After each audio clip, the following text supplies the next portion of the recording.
కుందు రమేష్ అనే ఒక వీర సైనికుడు 24 ఏళ్ల కుర్రవాడు 2 నెలల ముందు పెళ్లి చేసుకున్నవాడు 15 మంది సిపాయిల్ని కాపాడటానికి తన శరీరాన్ని త్యాగం చేస్తే టీవీలలో పేపర్లలో ఒక 5 నిమిషాలు ఒక 2 లైన్లలో చూపించారు సార్. ఎటుపోతున్నారు? కోట్లు తీసుకొని గుడ్డలు ఉన్నాయా లేవా లేదు అని చెప్పి ఎగిరే ఒక సినిమా నటి చనిపోతే 3 రోజులు చర్చలు జరిపారు. ఆమె జీవిత పాఠాలంతా మనకేదో గొప్ప పాఠాలుగా బోధించారు. అదే రోజున హిందూ మత ధర్మ సంస్థాపకుడు ఇతర మతాలతో ప్రేమగా ఉండాలని పలికిన జయేంద్ర సరస్వతి గారు చనిపోతే ఒక మూల అలా చూపించారు. ఏమండి మా ఊరికి మొన్న ఒక ముస్లింల పెద్దలు వచ్చారు. వాళ్ళు చెప్పే బోధనలు వింటుంటే పరవశించిపోయాం.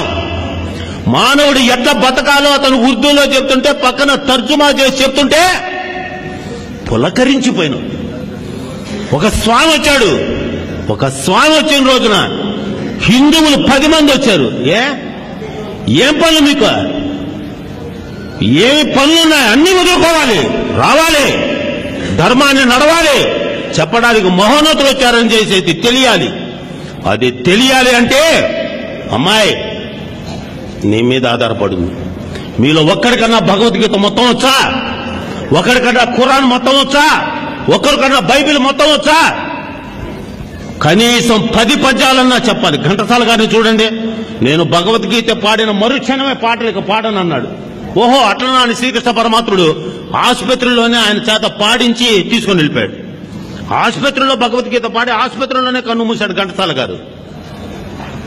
ఏమనుకున్నారు? బిడ్డలకు భగవద్గీతలో 2 వాక్యాలు నేర్పించండి, ఖురాన్లో 2 వాక్యాలు నేర్పించండి, బైబిల్లో 2 వాక్యాలు నేర్పించండి. అసలు వీళ్ళు పిల్లలకు క్యారేజ్ పంపిస్తూ ఒరే నువ్వే తినరా పక్కనోడికి పెట్టొద్దని చెప్తున్నారు సార్. అమ్మా ఎంత పొరపాటు చేస్తున్నావమ్మా. నీ బిడ్డకు 2 పెడుతూ ఇంకో స్నేహితులు కూడా 2 అని పెట్టి 4 అని పెట్టమ్మా, 4 అని చెప్పమ్మా. ఇంకోళ్ళకి పెట్టొద్దురా నువ్వే తినరా అని చెప్తే రేపు వాడికి ఎవరు పెట్టరమ్మా. తెలియక జరుగుతుంది మోసం.